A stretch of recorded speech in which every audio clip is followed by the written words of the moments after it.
There we go. That's better. Microphone's on. Hey, welcome. Welcome to Occam's Razor, the non-answer period, where we cover the question period, scheduled for 14:15, or in civilian time, 2:15. No later than. But as we know, yesterday they were a little late coming on. That's just fine. Here we have on government orders. There's been a lot of questioning going on. It's been a very productive morning at Parliament. Ways and Means Commission was in, Mighty Ogo. So they had some more stuff there. And before we get going today, we're just going to do a few more reviews. Yesterday, we looked into how to find your own member of parliament, where you just go to the House of Commons site and you can just put in part of any kind of information of your member, and it'll be very easy to find them. What I would also like to point out is that on this page here, if you go down, you can also see how the seats are divided up across all of Canada. And obviously, we can see which province holds the majority of the seats and why the Liberals are so desperate to hang on to anything in Ontario, Quebec, and in the East in order to maintain control. I'd also like to go to some information about the House. Let's go into our bylaws and policies when it comes into the uh, Parliament. This is not the page I wanted, but you can actually see it here, the green book up in the corner. Let's go back here about the House, bylaws and policies. I think we wanted House administration. No, nope, this isn't it. Members, members of Parliament, seating plan. This is our current House of Commons, where we have a few NDPers and this seat here. The seat's under contention. Speaking of seats under contention, I wonder if this is, I don't know, let's go across the front here. This is very nice that you can actually see who's sitting where and where they're from. Oh, let's go down to the front here. I want to find somebody in the front spot here. Where is that woman? Now, apparently, we have the largest Privy Council made up of women, apparently, or caucus anyway. So let's see. Is she gone already? If you guys are wondering what I'm asking about, I am asking about this. What the? Freeland expected to leave cabinet to become international envoy for Ukraine. Imagine that. So they're going to send Freeland off. I guess they've realized that she is so unlikable that they have to get rid of her. She was squawking in the front row again yesterday. Look at Hansard. All those little, like she's in grade 6 or something. It's very strange. But I guess she will be getting a nice, cushy job with a lot of money. And, but, we're sending her off to a war zone. But as a special envoy, is she actually going to be there? She's just going to keep traveling back and forth. Very interesting. Well, back to the House seating arrangement. I don't see where. Hey, you know what? Let's do this the right way. Let's go back here. Right to the find your member. Oops.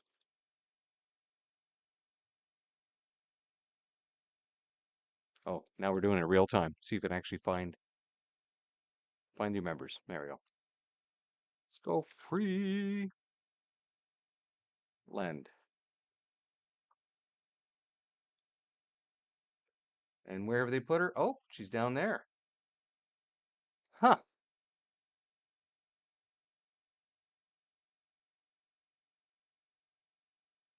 Interesting.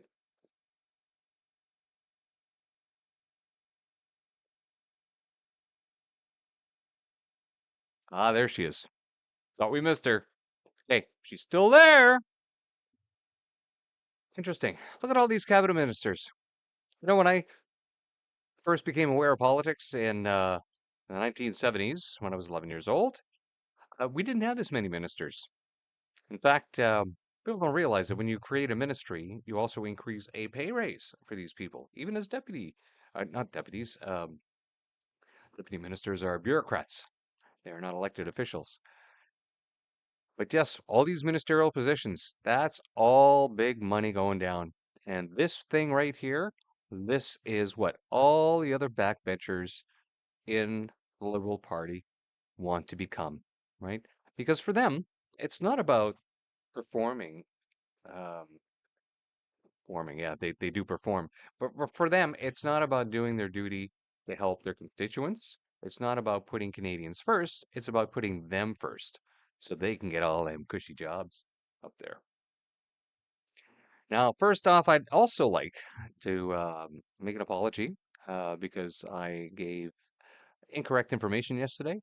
I was saying that the Liberal immigration plan had already accomplished 1,200 migrants per day for the entire year. Whether you wanted to or not, you were getting 1,200 a day. I was wrong.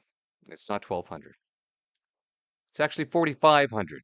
In fact, that 4,500 per day has been accomplished already, and they're still letting them in. So it's three times worse than I thought it was. And all this time, they keep saying, oh, we're going to do this, we're going to do that. Meanwhile, they keep applying pressure to our social system with 4,500 people per day. I wonder what the average size of a rink is in Canada. Why don't we look that up right now? What is the average size of a rink in Canada for uh, spectators?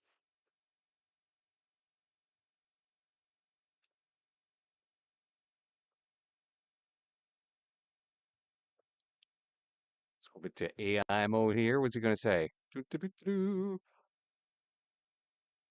Oh, these are big centers, junior centers, recreational rinks. And they don't really give size, but our junior community rinks holds 5,300. Holds 5,000. Yeah, that's what I kind of figured. Kind of figured you're pretty well filling up a hockey rink every single day, practically, by immigrants, which would mean you would need at least four hockey rinks full of people just to process these people each and every day. And that's not even vetting them thoroughly. That's just making sure that they say who they are. You're actually checking documents because there's no way that you could process that many people. What are they doing? What are they doing in this country? It's insane. Getting back to the House of Commons. There we go. Parliamentary business. A lot of people think that a lot of the stuff is wasted when they go to Parliament. Unfortunately, it's our only system of government that we have. And there are petitions, and some petitions do get a lot of signatures, and some of them don't. And typically, what happens when a petition is complete, Um, the MP who sponsored it, once the petition is complete, they get to stand up in Parliament, they get to give the results. The results, will they do anything? No. All it does is it actually demonstrate to the government in power that people are actually concerned about this and they're putting their name to it.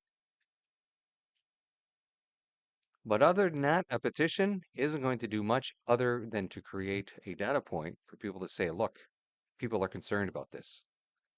But you will see often Liberals, NDP, Green members stand up and they will celebrate that a petition has been completed, and you should really look into the numbers that they're showing. It's kind of embarrassing.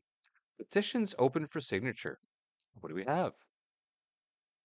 And here are all the petitions. Look at this. That's quite a bit.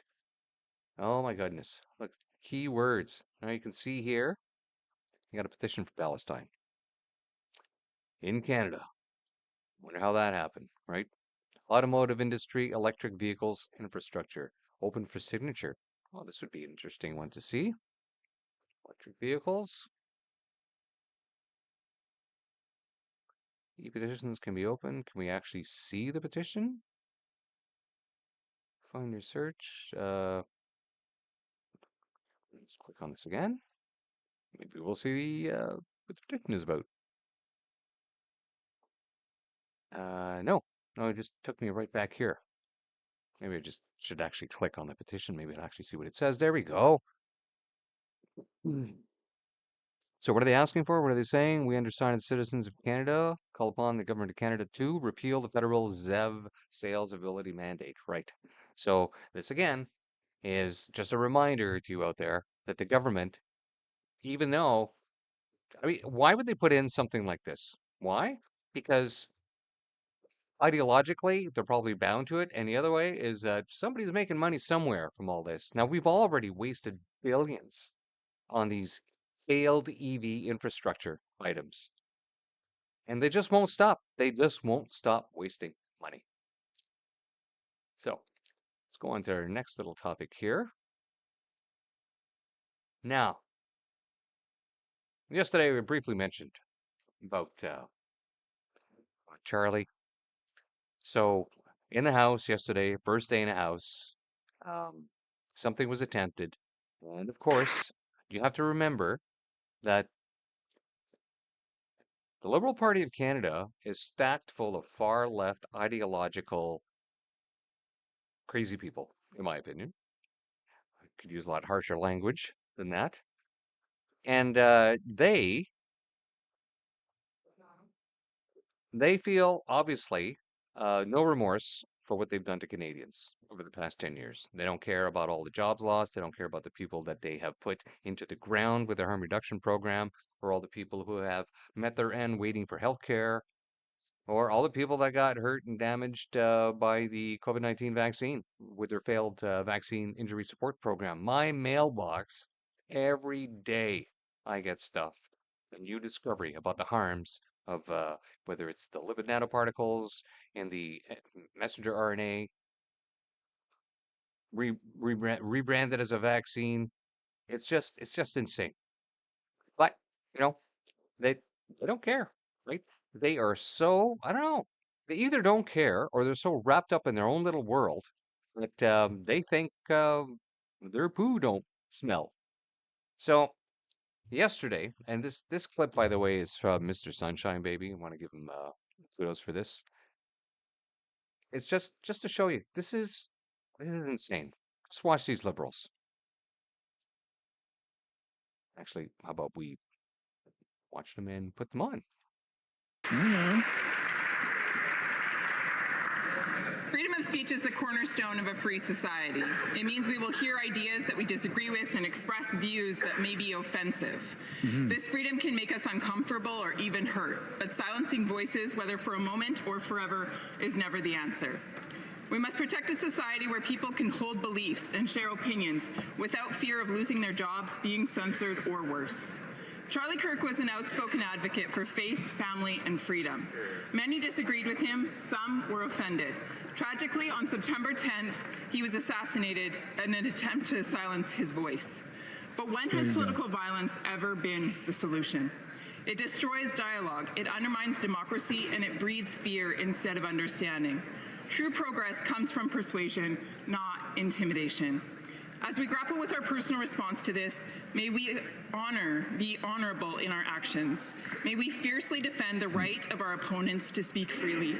And may we join our hearts with Charlie's family, his wife Erica, and his 2 young children. Thank you. May the Liberals have to be told to stand up. They're not even all standing up. They're not even all standing up, the Liberals.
Over and over and over again, the Liberals have used Section 107 of the Canada Labour Code to have back-to-work legislation by another name.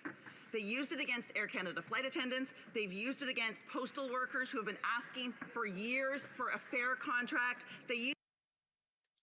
Well, I just noticed I've been yammering on there for about 15 minutes with the mic off. Be surprised if anybody's still watching. Okay, so the second episode, really new to this, guys. Really sorry about this. Let's go back to the show. Free collective bargaining is a fundamental right. Section 107 is a backdoor way of kneecapping that right. It tips the scales against workers, it tips the scales against fairness and against democracy itself. Anyone who cares about workers, good jobs, safe workplaces, and has respect for working people will repeal 107. I can't. It is a bit of a distance from here, but I think I see a button. I've been told that the member has a button that may be considered a prop, so I would ask members to avoid that in future. The honourable member for Humber River, Black Creek. Thank you very much, Mr. Speaker. On September the 23rd, the 42nd International Civil Aviation Organization, ICAO, assembly will convene in Montreal. Yet Taiwan, which manages the busy and strategically vital Taipei Flight Information Region, remains excluded. Taiwan's absence undermines global aviation safety and contradicts the spirit of the Chicago Convention. As tensions rise over the Taiwan Strait and concerns grow around China's use of the M503 flight path, Taiwan's participation is more critical than ever. Taiwan has a strong record in air traffic safety and deserves a voice at ICAO. Exclusion not only risks aviation coordination, but has broader geopolitical implications, including for global trade and Canada's economic interests in the Indo-Pacific. Excluding Taiwan from ICAO deliberations undermines our collective mission because aviation safety knows no borders. Let us stand for safety. The honourable member for Kamloops, Thompson Nicola. Mr. Speaker, I rise today to recognize exceptional philanthropy in Kamloops, Thompson Nicola. First, the Gur Singh Memorial Golf Tournament raises thousands for the Kamloops Brain Injury Association. This year, I joined Dr. Singh's wife and son, who, with all involved, so many volunteers, have given so much to the community. Next, I highlight the work of Zainab Oladipo of Afrofusion Kamloops for her cooking marathon, which broke a world record. All food prepared was donated to the community. Zainab shattered the previous record of 140 hours, 11 minutes, and 11 seconds. Congratulations, well done. Last, I am grateful for the work of Rotary Daybreak for putting on the annual Rib Fest since 2012. So many volunteers have made immeasurable contributions, like Danica Wilson, always helping out, or Bryce Herman, present since 2012, the first Rib Fest. Thank you for over a decade of service. L'honorable député d'Orléans. Mr. Speaker, it is an honor to rise today to pay tribute to a remarkable man and a dear friend our Orleans community has lost, Vaughn Patrick Martin. A proud Canadian, a devoted public servant, Vaughn served as Director of Protocol at Global Affairs Canada, a role he called the best job in government. He played a key role in organizing major international events, including G7, NATO, Commonwealth Summit, Trade Mission, and States Visit. Vaughn was also an active member of all the Orléans Lions Club, always bringing his warm and good humor to community events. And all who knew Vaughn could count on him to share an incredible story. Having known him personally for over 10 years, he had a different story for every occasion, and they never ceased to amaze. Although Vaughn's journey has ended, his stories and adventures live on. My heartfelt condolences to his wife Audrey, his son Patrick, his beloved grandchildren, and to all of his family and friends. The honourable member for Barrie South, Innisfil. Great time to connect with the people we represent, and there was no better way to do that than the 8th Annual Community Barbecue hosted by myself and my good friend MPP Minister Andrea Kanjan that took place on August 16th in Stroud. The event saw an incredible turnout, our biggest ever, with more than 1,500 people attending. And on behalf of Andrea and I want to thank our invaluable community partners who helped make this event the biggest one yet. Town of Innisfil, Sobeys in Alcona, Foodland Stroud, South Simcoe Police, Innisfil Fire Department, Cool FM Rock 95, Canadian Musicians Cooperative, Georgian College, RVH Keep Life Wild Campaign, Dream Parties, Innisfil Backyard Bounce, Barry Tent and Awning, The Flag Store, Allegra Marketing, Syncor, and Dave Shaloot from Domino's Pizza. Finally, a barbecue this large would not be possible without an incredible team of our staff and volunteers. And I want to thank Al Gilchrist and the team that he put together. Over 75 people gave of their time on a Saturday in August to help bring our communities together, and did so knowing the importance of connecting people. L'honorable député de Terrebonne. Monsieur le Président, c'est avec un grand plaisir que je souligne le 50e anniversaire de la Société du patrimoine et histoire de Terrebonne, PHT, fondée en 1975 par Monsieur Aimé Despatie et ses collaborateurs. Depuis des décennies, PHT est devenue la gardienne de la mémoire collective et du patrimoine de Terrebonne. Je remercie Monsieur Raymond Paquin, président, et Madame Cassandra Smith, directrice, pour leur engagement exemplaire. Grâce à leurs efforts, PHT crée des liens entre les générations et valorise notre histoire à travers des expositions, des recherches, des activités éducatives et des publications. Je souhaite un joyeux 50e anniversaire à toute l'équipe et leur adresse mes vœux sincères de succès et de longévité. Merci. The honourable member for Cowichan, Malahat, Langford. I rise today not only as a member of Parliament for Vancouver Island, but as a veteran who understands the quiet weight of service. I stand here in honor of Warrant Officer George Holt, who tragically passed while deployed in Latvia on Op Reassurance. His body returned to Canadian soil on just Friday. George served with distinction for nearly 20 years. His commitment to duty touched not only the Canadian Armed Forces, but all Canadians who value quiet courage. This summer, I visited CFB Edmonton, where George served. I witnessed the honor and excellence our soldiers carry. George embodied that spirit. To his wife, Michelle, his comrades, and the defense community, we stand with you, we mourn with you, and we honor him. Let us remember Warrant Officer Holt, not only for his service, but for the values he lived: duty, honor, and sacrifice. Fair winds, Warrant Officer Holt. I'm curious about Warrant Officer Holt's death, sudden like that. We haven't been given any details on what he died of, right? Could be to save the families of embarrassment.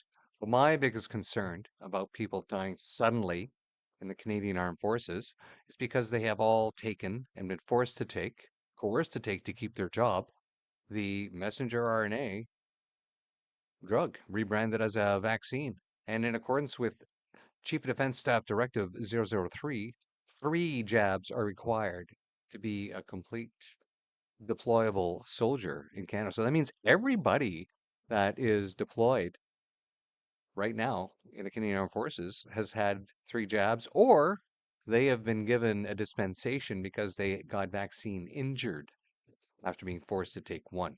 Or they might have been one of the 3 people that got a religious exemption, because even the Padres couldn't get religious exemptions. But yes. Now,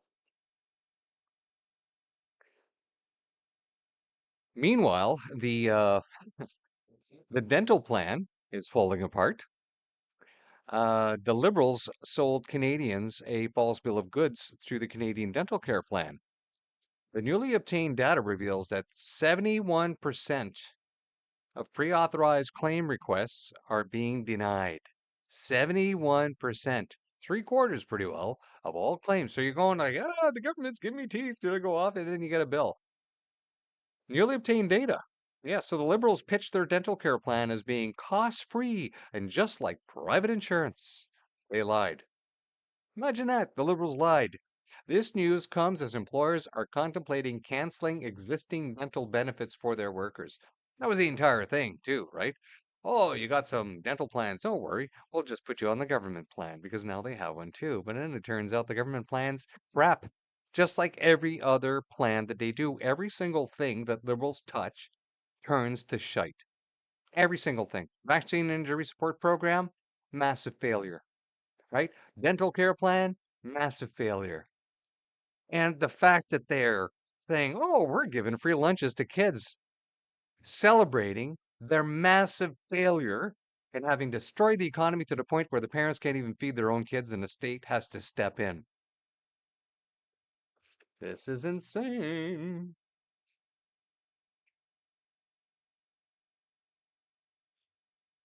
Right. Let's get back to the show. Nord, le Pays de Galles ou le Groenland, le Québec devrait avoir le droit de porter ses couleurs lors des différentes compétitions sportives internationales. Surtout que très souvent, nous sommes discriminés et nos athlètes n'ont pas leur place au sein des équipes canadiennes. En terminant, je condamne la volonté de la Commission sur l'avenir du sport du Canada de fusionner les différentes associations sportives provinciales et territoriales avec les fédérations nationales. On peut y voir une fois de plus la volonté du Canada de s'ingérer dans les compétences des provinces et du Québec. Le Bloc québécois se battra contre cette... L'honorable député de Beauport-Limoilou. Merci, Monsieur le Président. Je veux vous parler d'une femme inspirante aujourd'hui qui a un impact plus que positif dans sa ville. Marie-Hélène Ross consacre depuis de nombreuses années son énergie au développement social, culturel et économique de Beauport.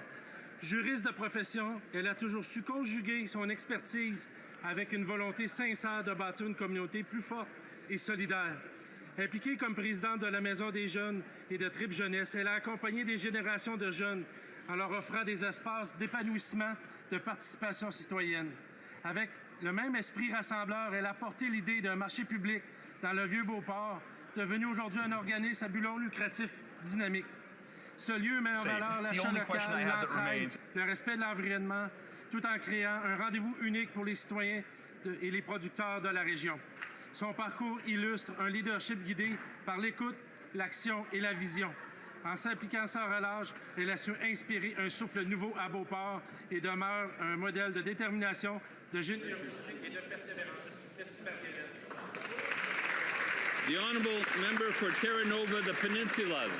Mr. Speaker, this Liberal government promised nation-building projects, including building... All right, before we continue on with this, let's just make sure that everyone remembers. Oh, just lost my video. Where are you? There we are.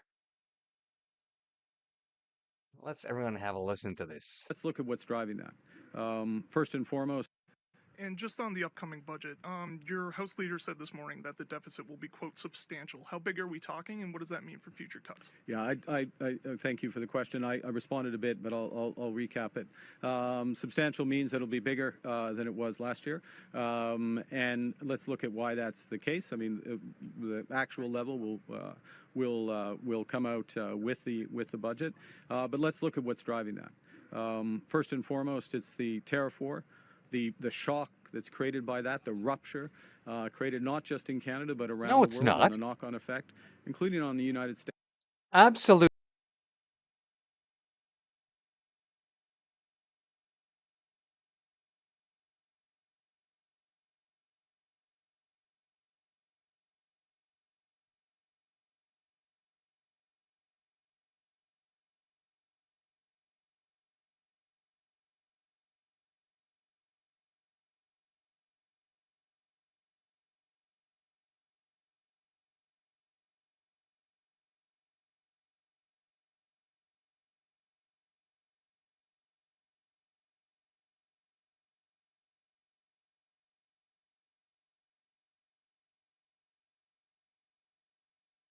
States where the economy has slowed as well, I would observe. So you have the impact of that.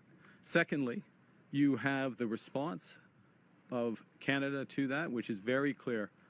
We want to protect our industries and workers in the most affected sectors. You've seen the measures that we've announced in recent weeks and, in fact, recent months, and we want to build. So we're going aggressively on building the future, taking control of our destiny. Make no apologies for that. That ensures that we don't have this situation again in the future. And at the same time, and the Minister of National Defense is here. The only thing that will ensure that we and his don't have colleagues this many situation again in the to protect future Canadians, is if protect you our don't borders, elect protect our liberals. allies. Right? That is the only way that you stop this. It is not Canadian tariffs. It is not U.S. tariffs that have caused this issue, like he talks. It's actually Canadian tariffs made it worse for Canadians that he imposed. And because they went and screwed around with that 85% of the CUSMA that we're not supposed to, and Canada ended up putting tariffs on stuff they weren't supposed to. In fact, they did everything to piss the Americans off, ideologically, politically, and through tariffs. They didn't even work at trying to get a deal. And in the end, they go, oh, well, we got the best deal we could. Yeah, you got the best deal because you did nothing. You didn't get the best deal. You got the only deal left behind that was still functioning, that 85% of those items that are not tariffed. You didn't get a deal. And the destruction of the liberal economy over the past 10 years that has continually driven investment out of the country and Canadians out of the country, taking their wealth with them, is what is destroying this economy.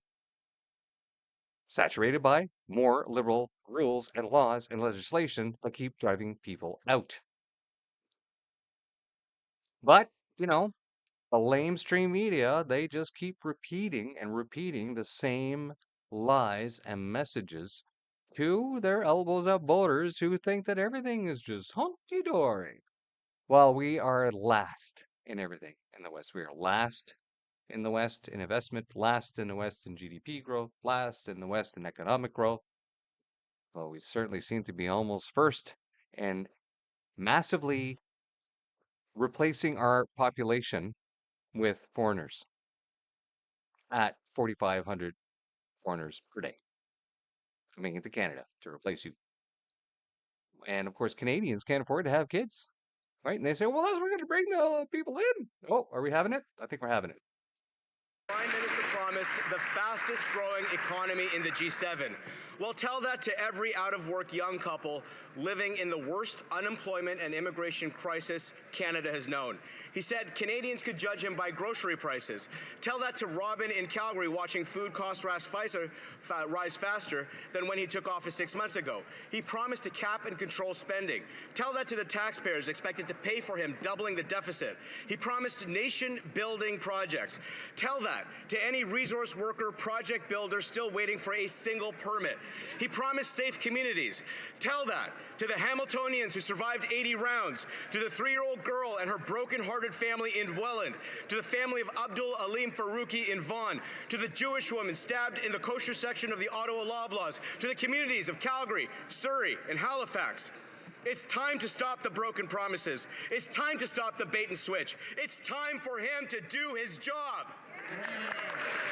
The honourable member for Lame response incoming. Mr. Speaker, I rise today with a reminder of the power of continued investment in Canada's rural communities. Oh, it's not I QP. recently had It's the still opportunity statements. to stand alongside dairy farmers of Nova Scotia. You don't too often get and to Taste of see Nova statements Scotia by to members announce of this Parliament government's financial support for the Nova Scotia who pull that nice pointing out all the failings of the ruling party during the statements period. I haven't seen that too often.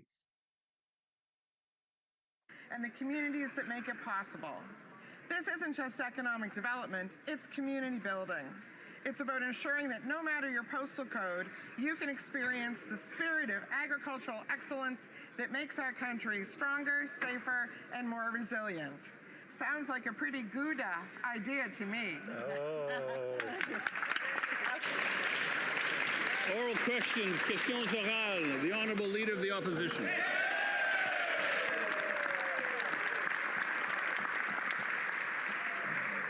C'est maintenant la moitié de l'année fiscale et le Premier ministre n'a même pas su introduire un budget, malgré le fait qu'il a réussi à doubler le déficit 2 fois plus élevé que Justin Trudeau. Quel accomplissement!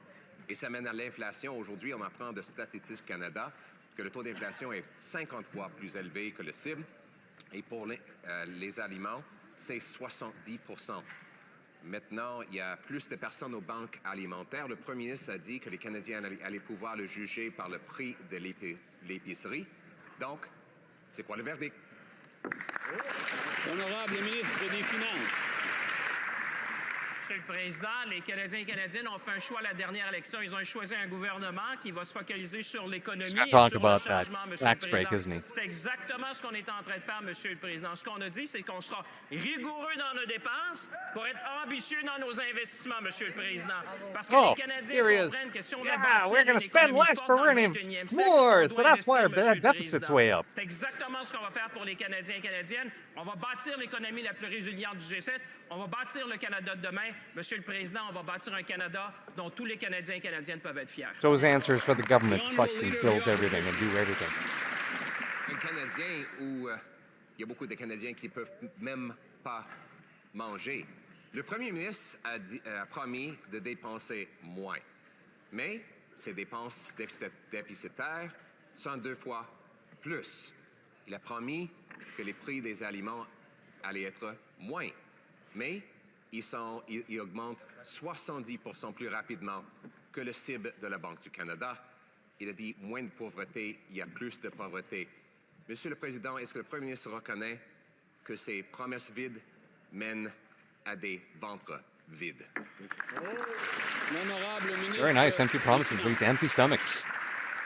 Monsieur le Président, de ce côté-ci de la Chambre, on reconnaît évidemment la situation de beaucoup de Canadiens et Canadiennes. Et c'est pour ça que, durant la dernière élection, les Canadiens et Canadiennes ont choisi un gouvernement libéral. Un gouvernement qui serait là pour eux, Monsieur le Président. Et la première mesure du gouvernement, ça a été de réduire l'impôt pour 22 millions de Canadiens, there we Monsieur go. le Président. Oh, the first thing we did was reduce your income tax. Oh, yay, look at that. They chose us, and we reduced the income tax. That's my answer to empty stomachs. Et c'est exactement le genre de mesure qu'on va faire, Monsieur le Président. Aider la classe moyenne, aider les familles, bâtir un Canada dans lequel tous les Canadiens et Canadiennes vont être fiers. Wants to help the middle class, but they've destroyed the middle class. The Prime Minister promised that he would spend less, yet his deficit spending is 100% more than even Justin Trudeau. And what is the real human consequence of that? Food price inflation is rising 70% faster than the Bank of Canada's target. And today, the CEO of the major food bank network in Toronto says that there has been a 400% increase in food bank use there. Does the Prime Minister understand that his empty promises lead to empty stomachs? Honorable ministre des Finances. Mr. Speaker, it's reassuring to hear the leader of the opposition that listened to the Prime Minister during the summer. I'm glad to see that he retained that we're going to spend less so we can invest more, Mr. Speaker, and investing more in Canadians. Like, for example, reducing the taxes for 22 million Canadians, Mr. Speaker. Like making sure that people who want a first-time home, buy a first-time home, will pay less in GST, Mr. Speaker. Keep repeating the same failed statements, right? People can't afford to buy homes, so your little measures aren't going to help. Your little tax break didn't help Canadians. You're not answering the question on that side of the House. The Honourable Leader of the Opposition. Mr. Speaker, he wants us to celebrate his failures, including failures that are leading to real human suffering. Let me quote the CEO of Daily Bread Food Bank, Neil Hetherington. So giving you some context, previously before the pandemic, we were at 600,000 for the year visits to the food bank. And so it took 38 years to get 1 million visits per year, and then only 1 year to get 2 million visits, another year to get 3 million. Now we are at 4 million visits. Food bank lineups are growing and growing at an accelerating rate under this Prime Minister. Does he realize the very real human consequences? That's twice what I announced 2 weeks ago. It's not 2 million going to the food bank. That's 4 million visits to the food bank. Mr. Speaker, I'm here to announce some good news. Last night, Canada and British Columbia approved the new Silicon LNG export terminal in northern British Columbia. It's with the Niska Nation. It will be the second largest private sector investment in the history of this country. The second largest in the history of this country. It will employ thousands of Canadians. Notice they're saying this will be. Nothing's been confirmed yet. Help us build Canada. The Honourable Leader of the Opposition. Mr. Speaker, the question was not about re-announcing a previously approved project. It was about the cost of food. And frankly, it is insulting. We have asked 10 questions about the cost of food in the last 2 days, and not a single Liberal minister will get up and answer it. Maybe that's because the inflation rate on food is 70% above the target. Maybe it's because there are now 4 times as many visits to Toronto food banks as there were 3.5 years ago. Maybe it's because they broke their promise to stabilize food prices. Maybe it's because the Prime Minister promised that he could be judged on the price of food.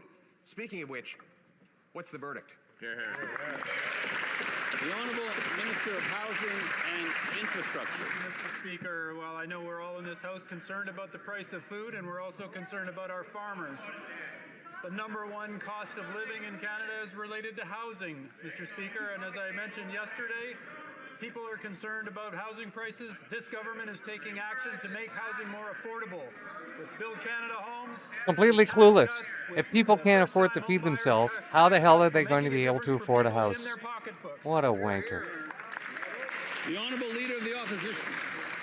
Mr. Speaker, the question was about food prices. Right. Yeah. And he stood up to announce that he's going to be feeding some of his friends who are going to populate this latest $13 billion bureaucracy, a bureaucracy that will build no homes and that will only reward Liberal insiders who, like him, have a record of actually doubling housing costs. Right. But back to food, the stuff that needs to go on people's dinner table. We have a record number of people at food banks after the Prime Minister promised to make food more affordable. Doesn't he realize that his promises have real costs for Canadians? The Honourable Secretary of State. Not going to answer. Thank you, Mr. Speaker. It's a little rich coming from the guy who voted against the National School Food Program, Mr. Speaker. But I would like to say that Food Banks Canada does exceptional work, and they also make good recommendations for government. 1, they suggest we build up Canada's social safety net. 2, they say we should solve the affordable housing crisis, and we should help lower income workers. So this guy's answer is more communism. Speaker, all of those things are things that Conservative leader votes against time and time in this House. L'honorable député de Belleuil-Chambly. Monsieur le Président, je veux replacer une affaire. Je me suis présenté à Washington, pas pour parler contre le gouvernement ou le Canada, mais pour contribuer à l'établissement de conditions favorables à la vraie priorité qui doit être tarifaire et commerciale. Or, hier, à une question sérieuse au premier ministre, il m'a répondu que les négociations et la relation allaient très bien avec M. Trump. La preuve, il s'envoie des textos, puis ils ont un téléphone cellulaire. Je veux savoir qui, de l'autre bord de la Chambre, va être assez pas gêné pour se lever et m'expliquer ça. The Honourable Minister of Canada-US Trade Relations. Monsieur le Président, je remercie le chef du Bloc pour la question. Moi, je ne suis pas du tout gêné de rappeler aux députés à la Chambre et tous les Canadiens que nous sommes dans des discussions importantes avec les États-Unis sur 2 fronts.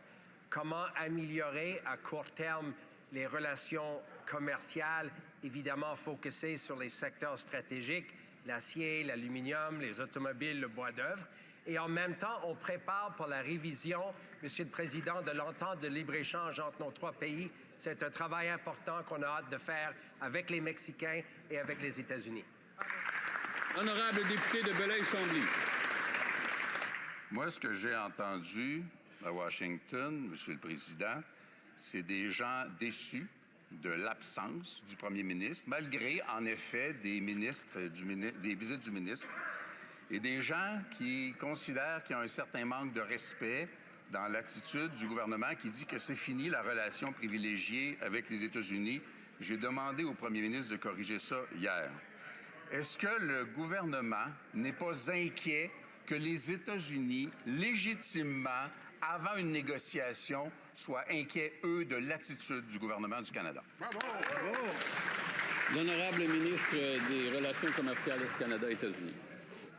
Monsieur le Président, dans nos discussions avec nos vis-à-vis américains, évidemment, à tout moment, on parle de l'importance d'avoir des ententes qui bénéficient les 2 économies. Je suis d'accord avec notre ami le chef du Bloc quant au fait que les États-Unis vont toujours demeurer notre seul voisin et ça va demeurer un partenaire économique essentiel.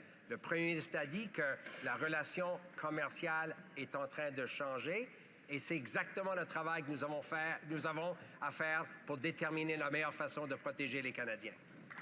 L'honorable député de Belleuil-Chambly. So no specifics, no real explanation. Je rappelle au ministre et au gouvernement que 80% de nos exportations, puis c'est pas à la veille de changer, s'en vont dans la première économie du monde, la première puissance militaire du monde, et qu'on ait des désaccords ou pas avec la philosophie de ce gouvernement, il faut les traiter avec respect. Or, le premier ministre bientôt ira au Mexique, en Malaisie, en Corée du Sud, peut-être même au Brésil. Est-ce qu'à travers tout ça, il y aura un moment pour parler au président des États-Unis ou se rendre à Washington? Voilà. L'honorable ministre des Yes, Relations call commerciales out Canada his États-Unis. inability to get a trade deal with the Je U.S. suis d'accord avec la première partie de la question de notre ami le chef du Bloc. Évidemment, il faut traiter nos conversations, nos relations avec nos vis-à-vis américains avec respect, comme on traite le peuple américain avec respect. Ils sont la plus importante économie au He is monde. going Nous to avons walk présentement around the fact les that Trump doesn't want to circonstances talk les to plus him. avantageuses de tous leurs partenaires commerciaux. Mais en même temps, Monsieur le Président, on a aussi dit qu'il faut diversifier nos relations et aller vers d'autres marchés et d'autres partenaires. Bonne nouvelle, on peut And faire there we les deux go. en même There we temps. go. This is why we have to diversify trade relationships. And we can only do that if we harm our relationship with the U.S. Large level deficits made in core inflation 50% over target and food prices 75% over target. No wonder everything is so expensive in this country. And listen to these stats. Beef up 33%, soup 24%, and coffee 22%. Now, inflation's up, deficits are up, and borrowing costs are up, while the economy's down, Canadians are down, because this Prime Minister's elbows are down. Why doesn't he put his head down and stop spending so much so grocery prices can come down? L'honorable ministre des That'll be Finances. interesting. Oh, yeah, sure, we'll spend less. Mr. Speaker, we understand the situation of many families in this country, and that's why this Prime Minister has been key in acting to make sure to make life more affordable for Canadians. But the real question that people are asking at home today, Mr. Speaker, many are looking, why would the Conservative voted against childcare, Mr. Speaker? Why did the Conservative voted against pharmacare, Mr. Speaker? This Why guy. would the Conservative voted The against Conservatives are going to vote against everything in your government. Why would the Conservatives stand up in this House asking these questions when they voted against helping Canadians? On this side of the House, we'll always be on the side Wow, of multi-pronged straw man attack. Don't answer the question. Just accuse the other guy of all the stuff.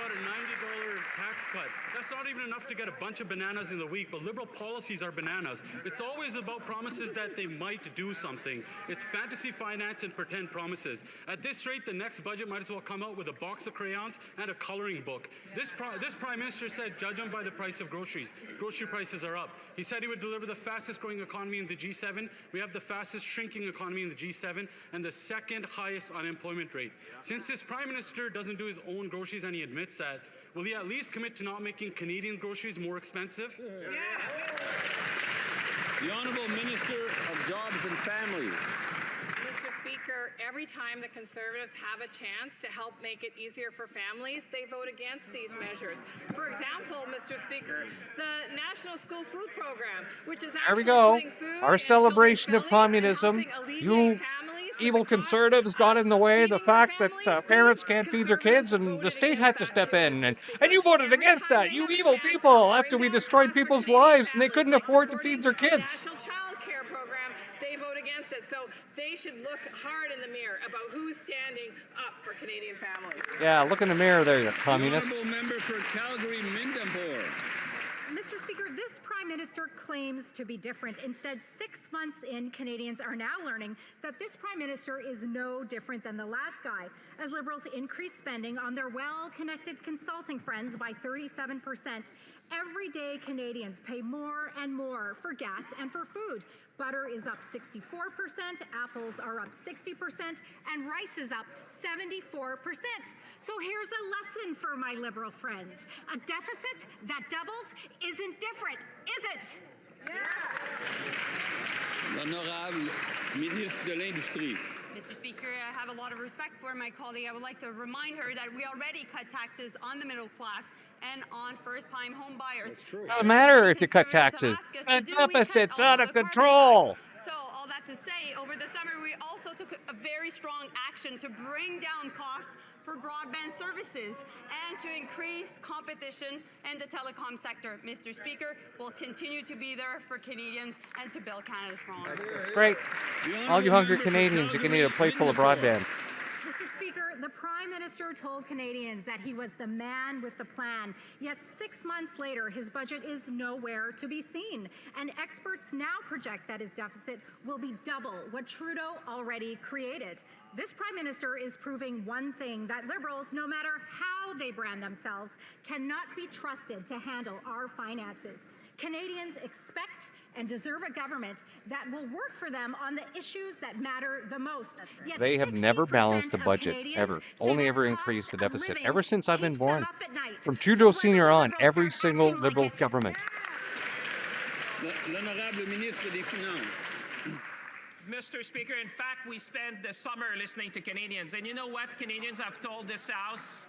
They said act with respect to the cost of living, Mr. Speaker, and it's exactly what we've done with respect to reducing tax for 22 million Canadians, reducing the rebate for Loser, having you a rebate reduced for the GST taxes for before the first-time summer. homebuyer. The second thing they said, Mr. Speaker, is make homes more affordable, Mr. Speaker. That's why you've seen recently we launched Build Canada Homes, Mr. Speaker. The Conservatives should be celebrating today instead of talking down Canada and the Canadian economy. Let's work Yes, together Conservatives to build should be the strongest celebrating nation, Mr. Speaker. Soviet-style housing being put on federal land so you can never own a home and be a poor slave for the rest of your life. Has driven up inflation 50%. The Prime Minister's deficit is projected to be double that of Justin Trudeau. Canadians are paying the price, especially at the grocery store. Soup up 20%, coffee up 22%, groceries overall up 70%. The Prime Minister said he should be judged on the price of groceries. All right, He this has is starting to get broken his annoying. promise to cut the food We've costs had for the question Canadians on and food. shown he's just There are another several bait other switch things liberal. When that are will he cut killing, liberal harming, deficits to injuring, bring the causing cost of misery to food Canadians down? that need to be brought up in question period. But you guys are fixated on this today, I see. Mr. Speaker, Canadians chose in the last election a Prime Minister that could drive forward an agenda to grow the strongest So that's their answer to everything. We won the election, so I don't care what you say.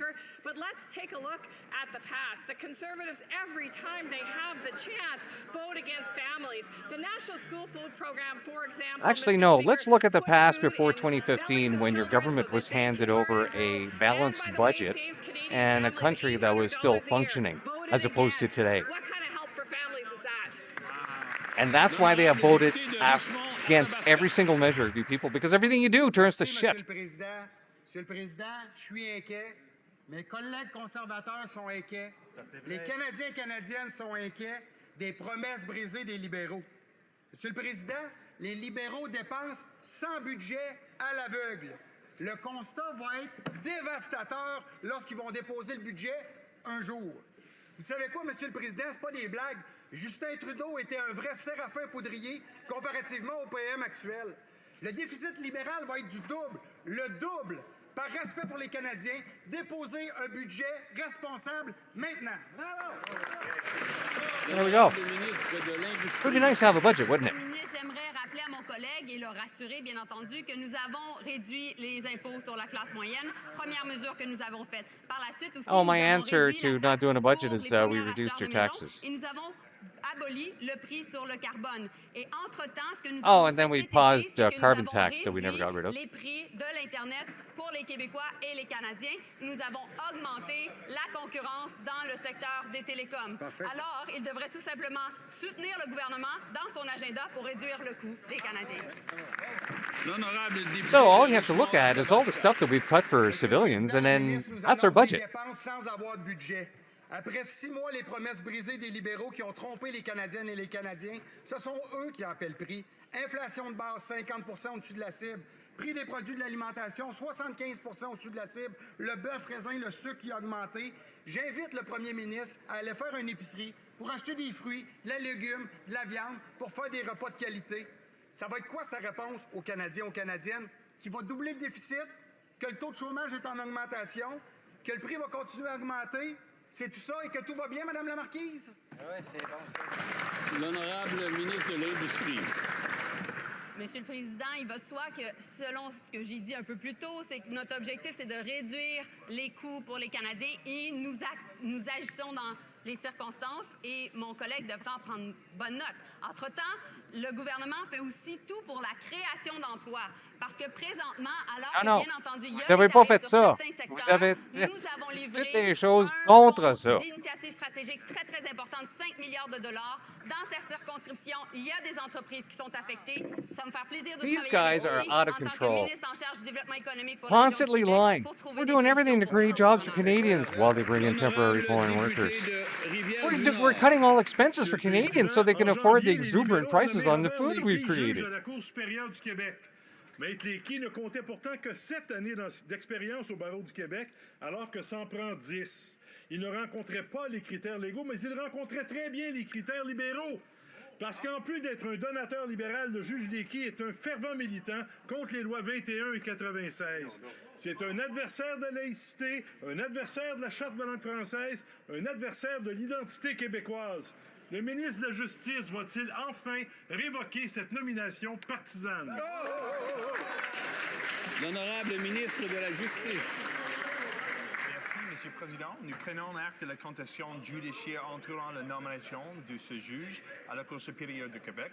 Le processus canadien de nomination à la magistrature est parmi les plus rigoureux et indépendants au monde et nous demeurons déterminés à la préserver. L'indépendance judiciaire est l'une des pierres angulaires de notre démocratie et elle est essentielle à la protection de l'état de droit. Damn, I wish there was a translation for that. I can barely understand his French. Nous défendrons toujours l'indépendance de nos tribunaux. Merci. L'honorable député de Rivière-du-Nord. Joe Clark spoke better French En than pleine contestation de la loi him. 96, M. Léky prenait le micro dans des manifestations qui s'y opposent.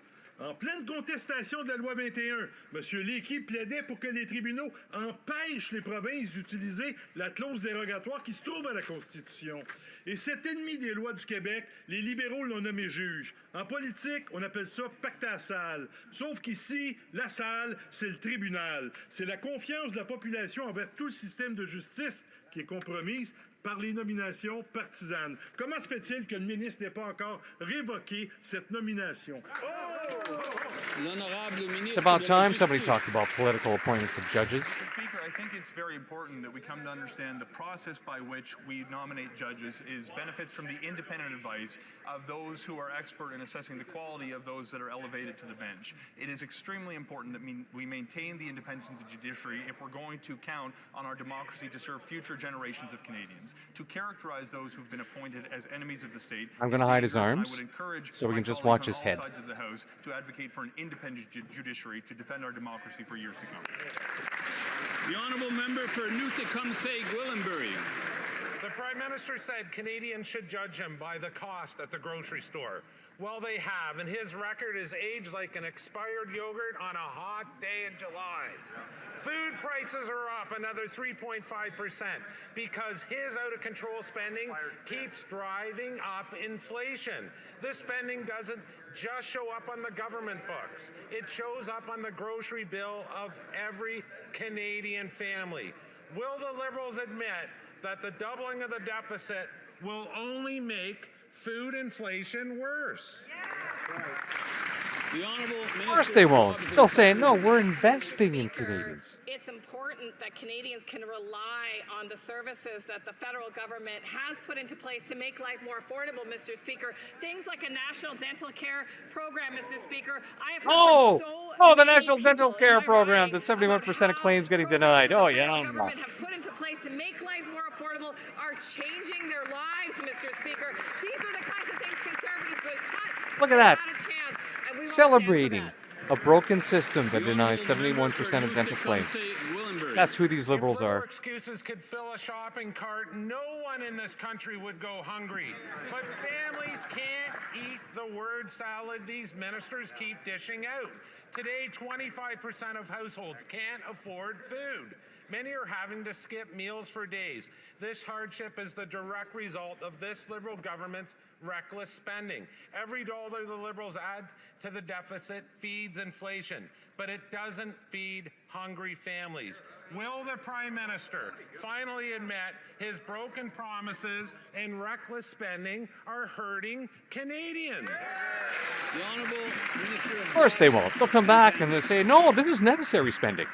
Well, Mr. Speaker, Canadians clearly understand the difference between investment and cuts. That's why they chose us in the last election, because they know that we're going to create these jobs that are going to ensure that they and their children have the bright futures that all Canadians Yeah, we know the deserve. difference between not having a budget and having a budget, and spending without a budget. $7,700 per child into Canadians' bank accounts every year, Mr. Speaker. This is a game changer for families. Child care benefits for people who can't afford to have kids anymore? We're at risk with conservatives that Cut your spending, you stupid. Mr. Speaker, the Prime Minister said Canadians would judge him by the cost at the grocery store. Well, Canadians are indeed judging, and 25% of Canadian households are struggling to afford food, and food bank use since the pandemic is up from 600,000 to 4 million at Canada's largest food bank in Toronto. Another Liberal broken promise. Does the Prime Minister understand that the country is facing a cost of living crisis? And will he admit that doubling his deficit will pour gas on the fire of food inflation? The Honourable Minister of Jobs and Family. Of course they won't. They won't admit to that at all.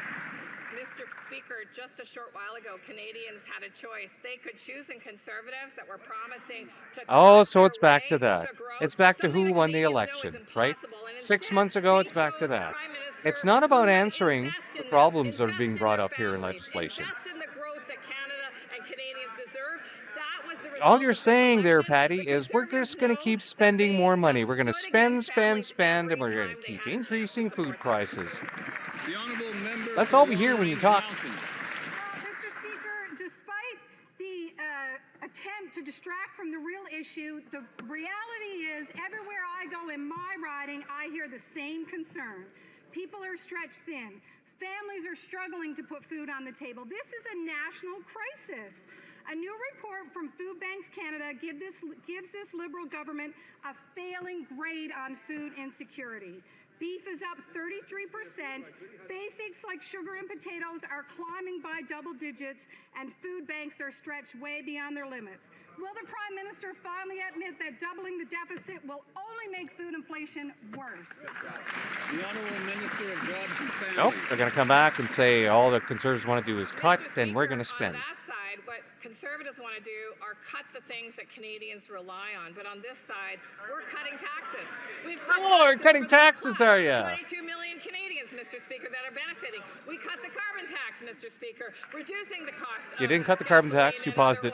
for Canadians. Mr. Speaker, we're investing in jobs. You're not investing, you are spending. This investing is spending. The best chance of success, and you, the Conservatives across the aisle, Mr. Speaker, voted against all of that work. The Honourable Member for Battleford's Lloydminster Meadow Lake.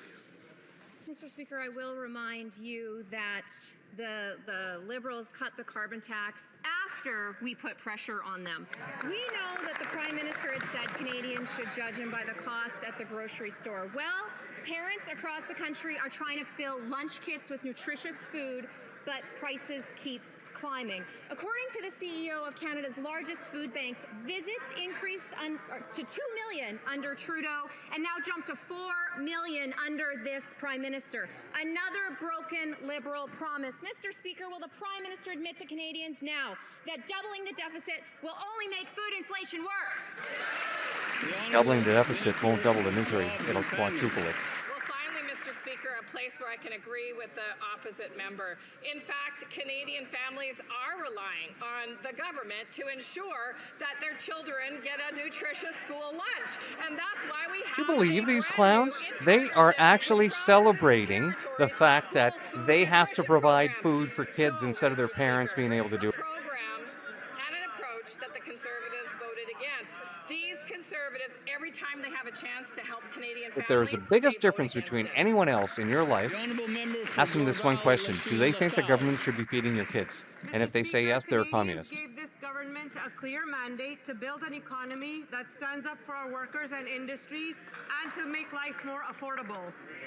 We've reduced taxes for 22 million Canadians, eliminated GST for first-time home buyers, removed the consumer carbon I'm going to tax, read this fought list for our of steel fake and aluminum accomplishments sectors, of the and Liberal created one Party in strong order to not economy answer instead of your 13. question. Could the Minister of Finance please update the House on the next steps to building the strongest economy in the G7? Thank you.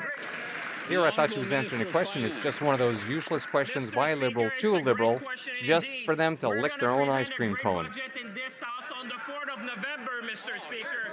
This is going to be a generational investment in our future. We're going to build this country, Mr. Speaker. We're going to protect our communities. We're going to empower Canadian. That budget is going to be a bloody disaster. There's going to be so much spending in there.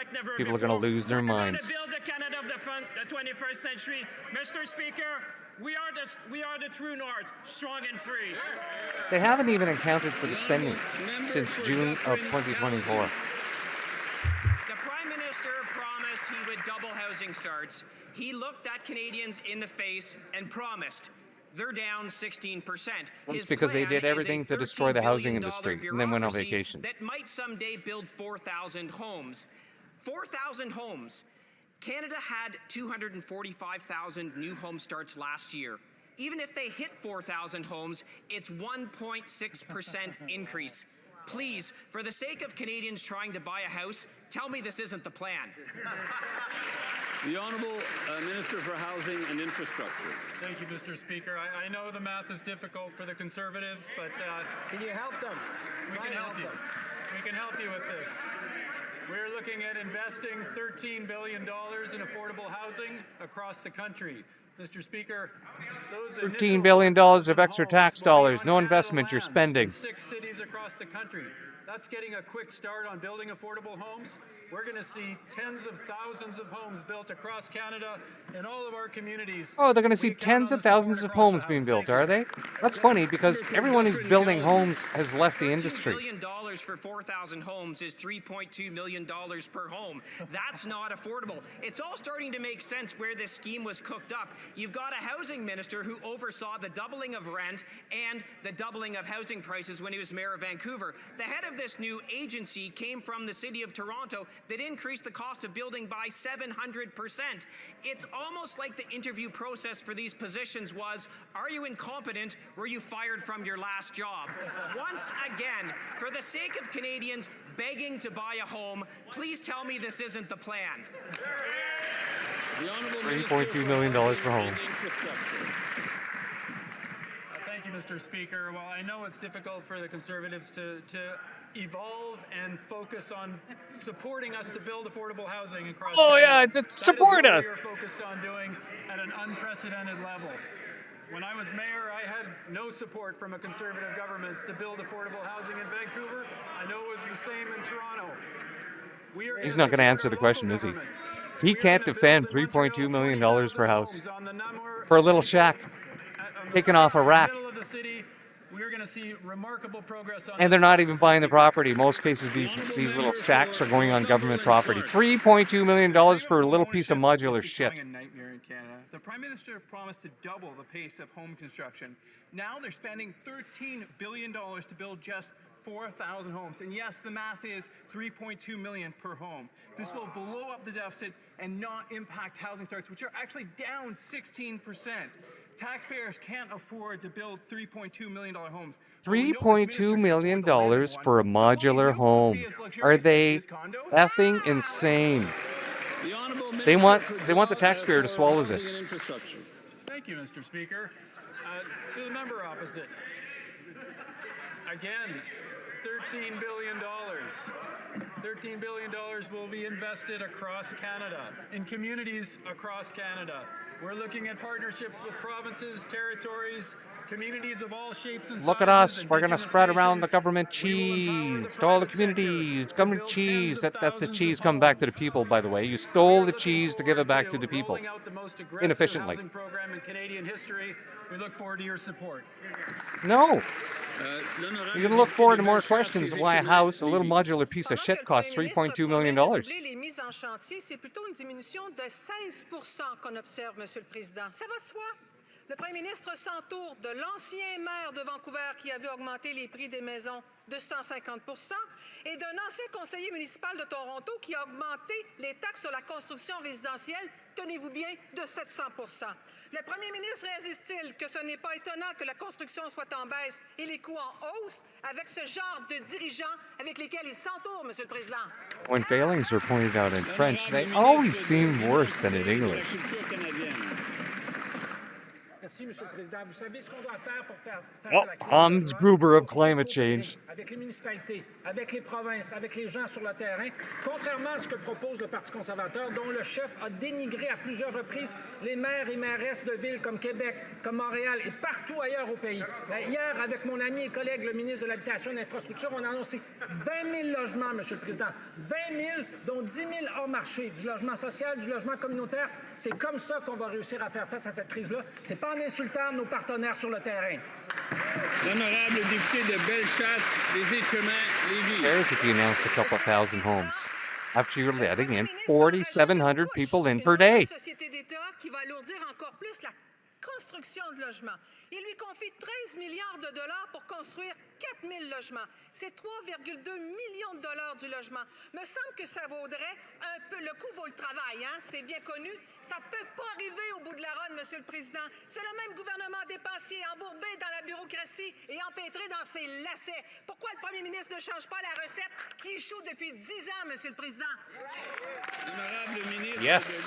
And the other part is, when they say $3.2 million per house, you know it's going to be a lot more because the government's involved. Contrairement à ce qu'affirment les députés de l'autre côté de la Chambre, il faut savoir de quoi on parle. Je suis membre fondateur d'une coopérative d'habitation. Je sais très bien que pour faire atterrir ces projets-là, il faut travailler ensemble. Pas les uns contre les autres, ça marche pas. La recette Oh, we have to work together. Don't work against me. We're trying to build homes. Be nice. privé qui va faire, notamment dans le secteur du logement abordable et du logement social, qu'on va y arriver. C'est pour ça que le gouvernement fédéral travaille en partenariat avec les provinces. So the liberal answer is, the only way we're going to get this done is if you shut up and let us do our work. The honourable member for Calgary, Nose Hill. The question is to the immigration minister. There are a staggering 300,000 people in Canada with pending asylum claims. Many of these will be bogus. And new data we obtained today shows the profound cost of this failure. Since 2016, the Liberals have increased the cost of the interim federal health program, which includes support for benefits for people who have likely made bogus claims, by nearly 1,200%. This includes massive spending on benefits Canadians aren't eligible for. Can the minister explain why? Honourable Minister of Citizenship and Immigration. Oh, they're not going to answer why. We know why. They're trying to replace the Canadian population. We just ran a campaign on restoring sustainability to our immigration system, to ease pressure on housing and social services, something the Conservatives also voted for. Our immigration levels plan reduced targets for permanent and resident. That plan is working. New student and temporary worker admissions are down more than 60%. Asylum claims are down 1/3, and new permanent residents will be down 4,700 migrants per day so far let into Canada by you. And you're still letting them in, even more, so that number's going to go up. The minister just said that the Liberals' immigration plan is, quote, working. The Liberals are spending at least $800 million this year because they allowed the asylum backlog to mushroom to nearly 300,000 people. And these are people, many of whom have bogus claims, and they allow them to stay in the country for years and years. That's why they had to increase that program to that level. This strains healthcare, it strains housing, and it makes a mockery of our once compassionate asylum system. Is this really what the minister defines as an immigration system that's working? Come on.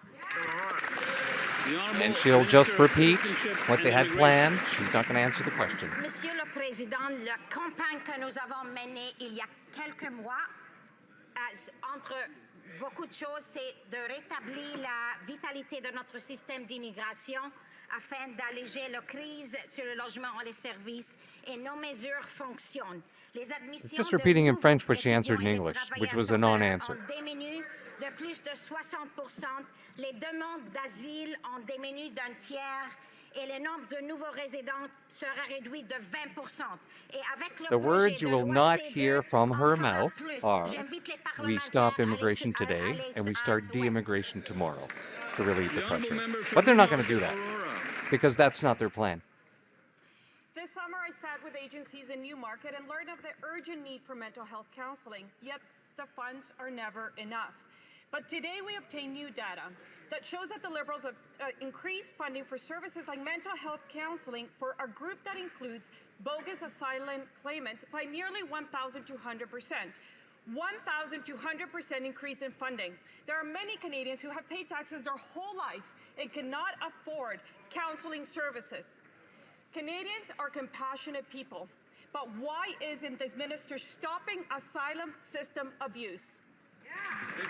The honourable government house leader. That's because they Speaker, put I it just in the want to point out that legislation. There is legislation before this Parliament right now that would give the legal authority to my colleague, the Minister of Immigration and Citizenship, the ability to deal more efficiently with the issue of asylum seekers. We know that the migratory pressures are going to continue. That legislation needs to go through committee so the Conservatives can screen it for all your liberal fuckery and meddling laws that you continually add to every piece of legislation. The only thing we don't know is where the Conservatives are going to stand on this. This is the guy that was lying about Pierre Poilievre shutting down Parliament last year when his party refused to hand over documents they were ordered to by the Speaker of the House. This question is to the Immigration Minister. Seniors in Greater Toronto Area are having to choose between heating and eating. But now we know that over the past decade, the Liberals spend more on providing benefits to a group that includes bogus asylum claimants than on their platform promise to spend on upgrading long-term care facilities. Canadian seniors are suffering. So why did the Liberals allow Canada's once compassionate asylum system to be abused into a system that fails everyone? Yeah, answer why you're a failure. I'm not going to answer that. Mr. Speaker, our new government continues to build New government. 10 years you've been in power. You're not new. We know that seniors deserve to retire with dignity, and we work closely with our provincial counterparts to ensure that they have access to long-term care beds, as well as other forms of housing, and are able to age in place. We are working really closely with the Minister of Housing to ensure that seniors are housed, but also we are ensuring that they retire with dignity with access to old age security, which we increased by 10% in July of 2022. Thank you, Mr. Speaker. L'honorable député des Pays d'en haut. Monsieur le Président, le Canada et le Québec sont à la croisée des chemins. Le système commercial mondial a été bouleversé, les chaînes d'approvisionnement perturbées et les nouvelles technologies comme l'intelligence artificielle promettent de transformer radicalement notre façon de vivre et de faire du commerce. Another self-licking ice cream phone question by a Liberal to a Liberal, so they can answer by saying, oh, we're doing a wonderful job. We have all this legislation in place to address your pre-scripted concerns. Le ministre des Finances peut-il informer la Chambre des prochaines étapes de ce processus crucial? Honorable ministre des Finances. Monsieur le Président, je voudrais remercier mon collègue pour son excellente question. On présentera justement un excellent budget le 4 novembre prochain dans cette Chambre-là, Monsieur le Président. Ça sera un investissement générationnel dans notre avenir, Monsieur le Président. Ça sera un budget pour construire notre pays. Ça sera un budget pour protéger nos communautés. Ça sera un budget pour bâtir notre économie, Monsieur le Président. Every single budget that has ever been released by the government has always been leaked before it was issued. So I look forward to the leaks before November 4th. The honourable member for Chilliwack Hope.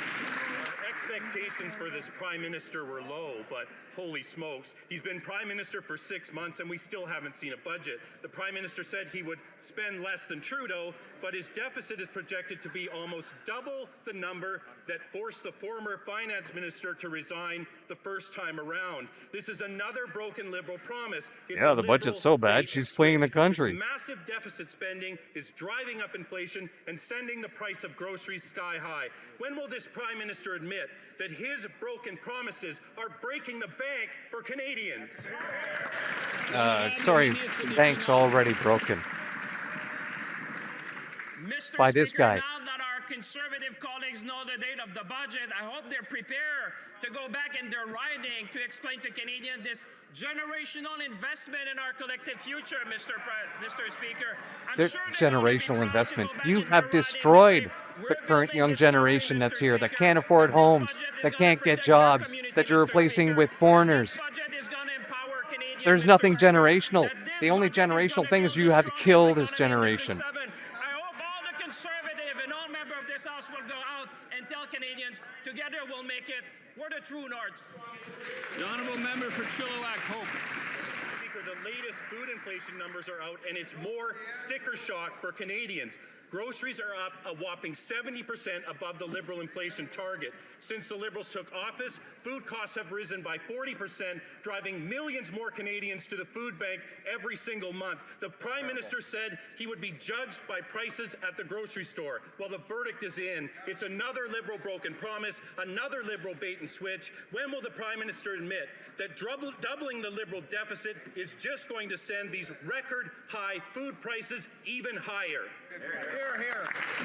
You're going to get the same non-bloody answer that we're investing instead of spending. Is just astonishing. They haven't listened to any of the recommendations from the Food Bank's report. But what gets me going even worse, Mr. Speaker, is earlier this year when the leader of the Conservative Party lost his job, he didn't lose his house. That's because he lives in government-subsidized, non-market housing.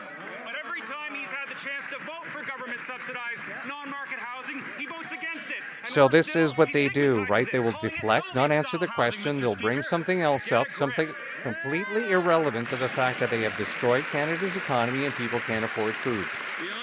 But no, it's not their fault. It's because the leader of the opposition lived in Stornoway. Another bait and switch Liberal. He's broken promise. I couldn't hear the member.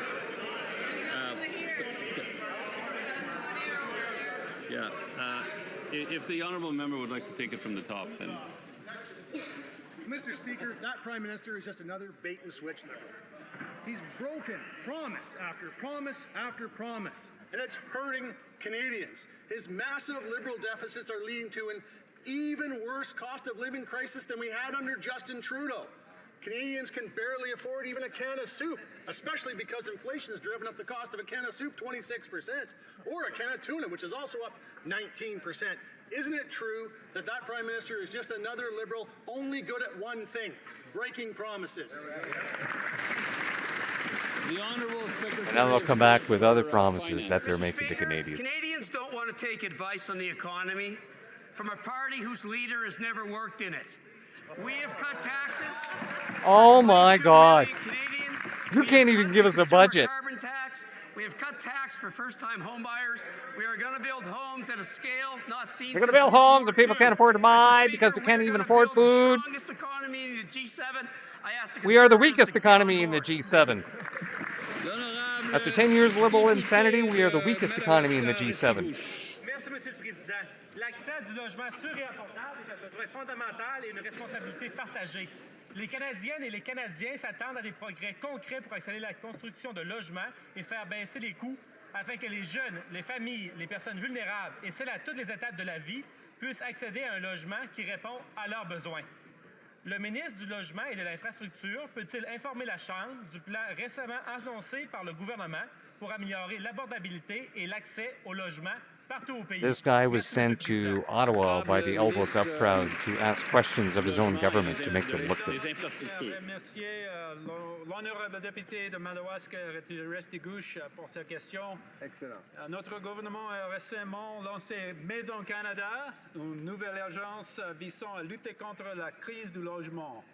Cette nouvelle agence va concentrer sur la construction de logements abordables à grande échelle et rapidement. partout au pays. C'est temps de bâtir. There he goes, celebrating yet another bureaucracy, spending more money to provide government housing at far more expensive prices than the way private sector can do it. Monsieur le Président, depuis 6 mois, ce premier ministre n'a toujours pas présenté de budget. Résultat, le déficit prévu représente plus de double de ce qui était anticipé par les libéraux eux-mêmes. La Banque du Canada vient de nous annoncer que l'inflation de base est 50 % plus élevée que ce qu'ils avaient ciblé. Ces déficits alimentent l'inflation et les familles canadiennes en paient le prix à l'épicerie chaque semaine. Les libéraux brisent leurs promesses et en attendant, les familles canadiennes doivent s'endetter pour se nourrir. Quand le premier ministre libéral va-t-il arrêter de creuser des déficits et enfin donner un répit aux familles canadiennes? Bonne question. Quand le premier ministre va arrêter de dépenser comme un clown? Comme je l'ai dit plus tôt, le gouvernement présentera son budget le 4 novembre prochain. Mais, Monsieur le Président, c'est là qu'on verra la vraie couleur des conservateurs, Monsieur le Président. Est-ce qu'ils vont appuyer un plan d'investissement générationnel dans Non, la seule couleur qu'on va voir, ça va être le rouge de toutes les dépenses de l'économie canadienne. On est dans le rouge à cause de toi. La dernière fois qu'on a présenté des mesures pour aider les Canadiens, ils ont voté non. Cette fois-là, Monsieur le Président, les Canadiens vont les regarder. Et on s'attend à ce que tous les députés appuient le budget, Monsieur le Président, pour faire avancer le Canada.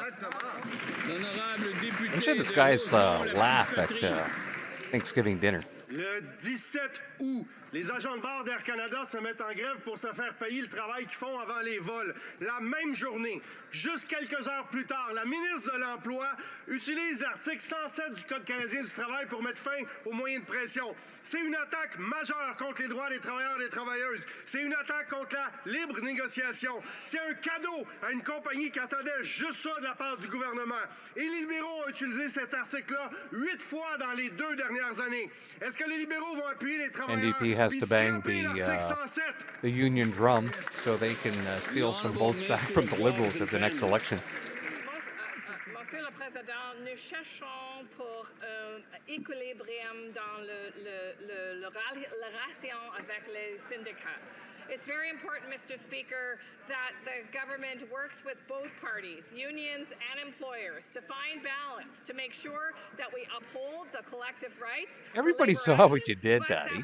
You went straight to forcing them back to work, like the totalitarian half-wits that you are. And that's exactly what we For you, it's all about power. It's not about working with people. Thank you, Mr. Speaker. It seems that elbows up has been replaced with checkbooks out. The Canadian Nuclear Laboratories Partnership is primarily U.S. corporations, private sector, and involved with the nuclear weapons industry. They have now done a deal with our old friend at SNC-Lavalin, called Atkins Realis now, that operate the Canadian Nuclear Laboratories. Canada is giving them the biggest federal contract we've ever issued, $24 billion. The deal's being reviewed by the Competition Bureau. When will it go to National Security for a review, or do we just write checks to Trump now? Oh my God. Pure Trump derangement syndrome right in the House. Canada's nuclear expertise is a significant part of what we will enable to become an energy superpower. The process to select the new contractor to manage Canadian Nuclear Laboratories was done independently of the government by AECL. More than 95% of the funding will be spent in Canada, employing Canadians at Canadian facilities. All of the senior management will be based in Canada. We have looked after this, Mr. Speaker. Actually, no, that's been the procedure through AECL since they were formed. The first nuclear facility on this continent, by the way. Mr. Speaker, you know, I know you've talked about decorum in this place, and the member from Chilliwack Hope, I may not agree with his policies, but he asked a straight question to the government, and my friend, the Minister of Sport, and I do call him a friend because I consider him that, he responded with "get a grip." And I think there's a point in here that there has to be respect on both sides of this place, and I hope that the Minister will take this and maybe they'll refrain in the future. Thank you. Didn't hear that comment, but obviously we want to Wow. keep the language That's, respectful. you don't see that too often during question period. Being chastised by an opposition Are there member. any other points of order? Mr. Vancouver Kingsway. Vancouver. Oh, yes, sorry. The honourable member for Vancouver Kingsway. Thank you, Mr. Speaker. But Standing order. Too much noise, so if the member could wait for just a moment, we'll allow the room to empty to the extent that it wishes to empty, and we'll get to his point of order. Maybe you parliamentarians could empty without yapping at each other so that the House business can continue. Looks like we have take some your quiet. discussions out of the House. Member for Vancouver Kingsway. Thank you, Mr. Speaker. Standing Order 158 speaks to the conduct of visitors to our galleries. I received a notice during question period that Air Canada flight attendants who were in the gallery, they were wearing their red T-shirts that said "Unpaid work doesn't fly." They advised that they sent a picture of their shirt to the Sergeant-at-Arms or whoever controls admission to the gallery and received explicit permission to be in the gallery with those shirts. 20 minutes into question period, they were asked to leave, and they were advised that some member on the government side expressed that they were uncomfortable with that T-shirt. And I'm just wondering if you could rule on that and ask if members of the government are allowed to kick out Canadians who are watching the People's Business in their House of Commons. That's interesting. Because they're wearing T-shirts that have been approved for wearing by the House of Commons. I was not aware of the backstory here, but I will look into it and get back to the House. The honourable member for Cloverdale, Langley City. Mr. Speaker, Yeah, because the rules are very specific. For For the gallery, you're not supposed to wear stuff like that. That's why they got permission ahead of time. Minister for Public Safety. Oh, sorry. For my colleague, the Minister of Public Safety. It's my responsibility to ensure the well-being of Canadians, including those behind prison walls. So why was I stymied from entering the Fraser Valley Women's Prison freely this past summer? What are they hiding behind those walls? As their representative of Parliament, it's my duty, not a courtesy, not a request, but a duty to verify firsthand that incarcerated women, many of whom are dealing with mental illness, abuse, and trauma, are being treated humanely and with dignity. Parliament gives me this responsibility because oversight matters. It's one of the few safeguards we have to ensure the state doesn't abuse its power behind locked doors. Yeah, you gave the right to prisoners to vote. That means they have to have access to their MP. It's an abuse of power. It strips vulnerable women of their voice and strips the public of their right to know what's being done in their name with their tax dollars under the banner of justice. Denying elected officials access to see how inmates are treated without the filter of management is a serious breach of trust. If I can be shut out, then so can accountability. And when transparency dies, abuse thrives. I rise today to bring to the attention of this House this very serious breach of privilege by Corrections Canada. On July 28, I attended the Fraser Valley Institution, a women's prison in the Abbotsford region, with the intention of fulfilling what I feel is my most important duty as a Member of Parliament, to ensure that all Canadians, including those in federal custody, are treated with dignity, care, and humanity. Unfortunately, that oversight was aggressively and intentionally obstructed. When I arrived with my colleague, the Shadow Minister for Public Safety, we were told that our tour would be accompanied by Mr. Chris Saffron, the Assistant Warden of Management Services. My colleague and I clearly explained that we wished to tour with uniformed correctional officers only, so that both inmates and staff would feel free to speak openly with us. We made it clear that the presence of senior management would inhibit transparency and hinder trust. But Mr. Saffron refused. He insisted on joining the tour, dismissing our concerns by saying, "No one will know who I am. I'm just a guy in a polo shirt." I disagreed. Inmates and staff definitely know who the assistant warden is. So we asked who had instructed him to impose this condition, and he claimed it came from the warden directly.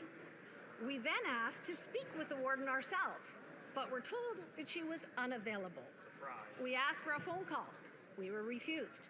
We asked if our safety was at risk. He said no.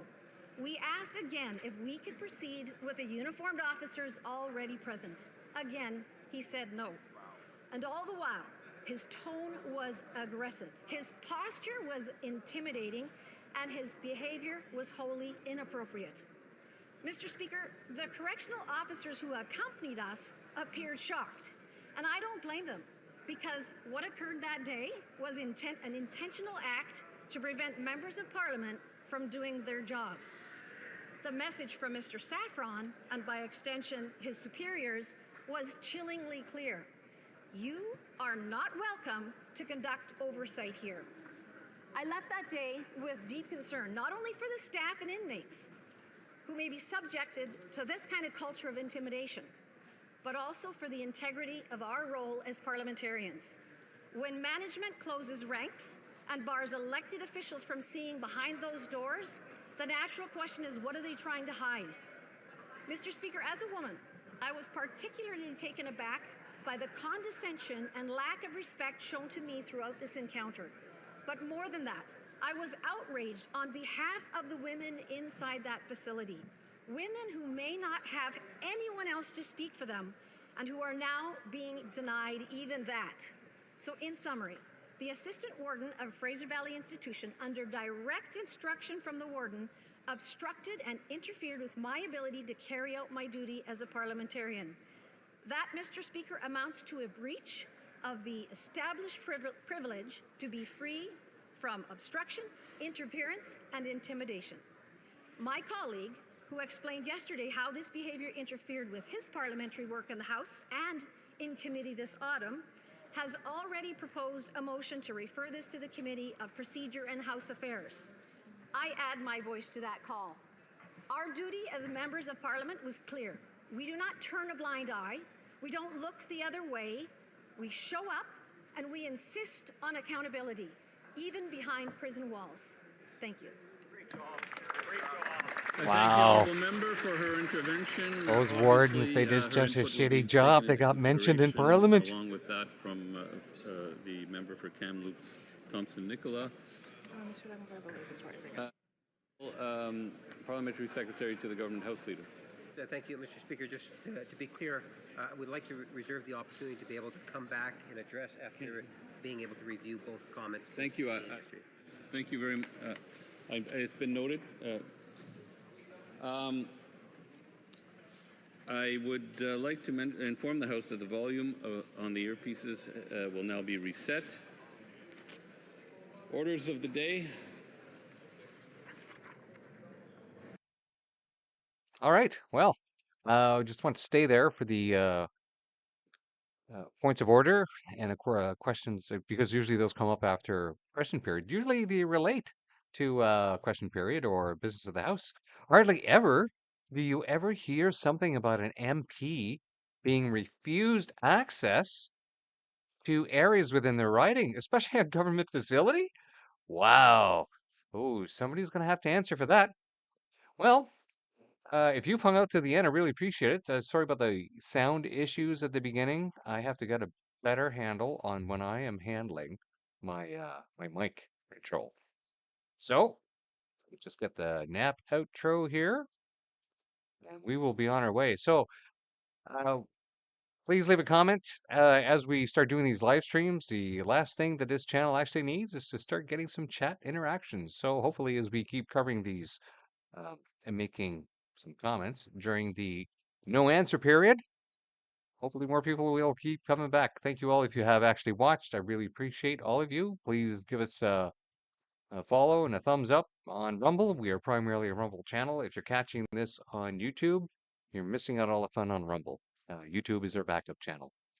All right. Well, we will see you next time.